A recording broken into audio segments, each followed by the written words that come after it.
Self-rated poverty and hunger tumaas. Ayon po yan sa Okta Research Survey na ginawa noong huling bahagi ng 2024.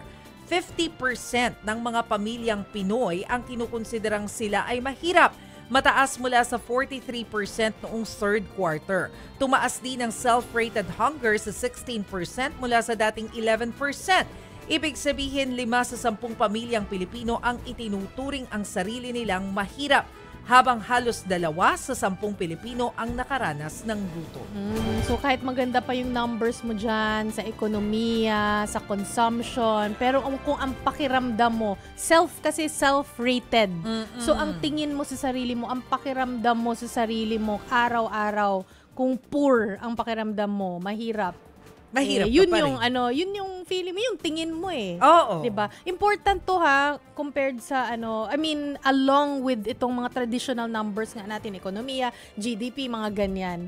Kasi mas magiging targeted ang solution sana ng gobyerno. Kahit yung Economic Development Authority natin, yung National Economic Development, NEDA, sinasabi nila na, sabi ni Secretary Balisacan na mukhang tayo hindi natin aabutin yung target natin na economic growth ng last quarter dahil nga dun sa na-experience natin na bagyo, sunod-sunod na kalamidad, tapos yung impact sa agriculture. Pero kasi iniisip ko rin, kahit na lumago yung economy, yung sinasabi mo, di ba, Chiki? Kahit na lumago yung economy, pag-usapan man natin itong gross domestic product, kung hindi ito nakakarating dun sa pinakalaylayan na nararamdaman nila na, uy, mas maayos na yung trabaho ko, mas malaki na yung kinikita ko, walay pa rin Oo. Diba? Kasi kung tanungin nila yung sarili nila, natutugunan ko ba ang araw-araw ng pangangailangan ko? Siguro natutugunan nila, pero mangungutang pa sila. Hindi yun. Wala. Mahirap pa rin ang pakiramdam nun. Hindi pa rin nila kayang bumili ng pagkain na gusto nila. Siyempre, mahirap pa rin ang tingin mo sa sarili mo nun, di ba? Kasi lalo na pag ganito, self-rated, kinukumpara mo yung sarili mo dun sa mga tao sa komunidad mo.